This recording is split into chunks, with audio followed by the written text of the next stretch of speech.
Welcome back to Piers Morgan Uncensored, live from New York City. Mossab Hassan Youssef knows Hamas better than anybody else. He's spent many years in Israeli jails because of his links to the terror group, and those links could hardly be more direct. His father, Sheikh Hassan Youssef, was one of Hamas's founding leaders. He's now an American citizen after claiming asylum and a converted Christian.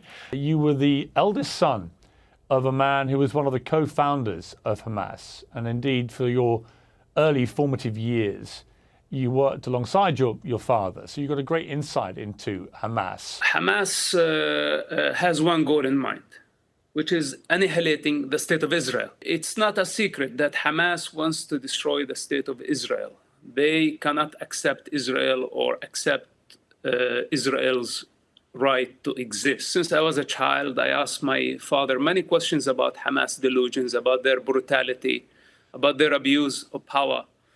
And always he justified, their position. Then I was imprisoned with Hamas. I spent about 27 months in Israeli prisons where Hamas was torturing their own members, our own people, within Israeli prisons. They killed actually and tortured hundreds of prisoners. And this is when I start asking myself the question, what if Hamas become the ruler at some point? What will they do to our people? And many years later, Hamas became the ruler of Gaza. And I wasn't surprised by their brutality, that they are willing to actually sacrifice many Palestinian children, the entire Palestinian people, and use them as a fuel to just achieve their ideological agendas, their religious agendas. They are careless. They don't care for the human life. This is my message. As an ex-Hamas member, as a son of one of Hamas founders, that enough of this. If we don't stop them now, the next war is going to be deadlier. And only God knows what will happen next if Hamas is not finished as soon as possible. Mossab, how many regular Palestinians, particularly in Gaza, do you think sympathize with Hamas or indeed fully support them? Once Hamas is removed from power, we're going to witness people celebrating in Gaza. I guarantee you that.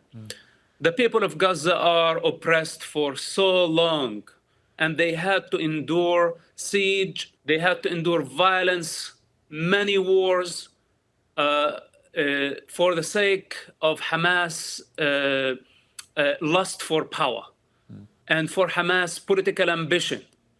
When this comes to an end, I promise you that the Palestinian people, first of all, will thank Israel for what they did. Second, the idea of annihilating the Jews and the state of Israel will be dropped forever. If they insist on annihilating Israel, and of course, if Iran keeps on insisting on this goal, this means the destruction of the entire region. This is the only uncertain outcome of this, because Israel is going nowhere. Look, since my childhood, and I am hearing the stories from pro-Palestine and from those who are using what's so-called the Palestinian cause. They care the least for the Palestinian children and their future. I am the legitimate representative of the Palestinian children. The child within me speaks. I don't want somebody coming from London or somebody coming from the other side of the world to tell me what is the struggle of the Palestinian children. The Palestinian children, the Palestinian society has been hijacked by these criminals, and anybody who takes their side is participating in their crime.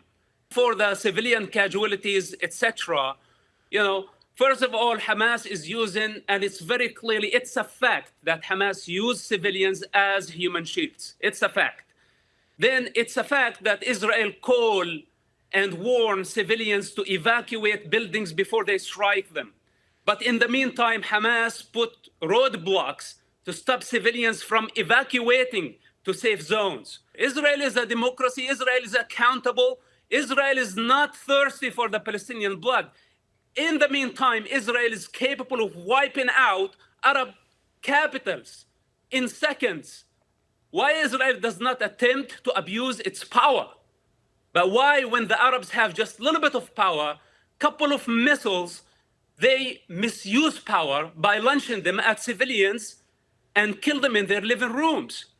We have a fundamental problem, and we need to stop blaming Israel.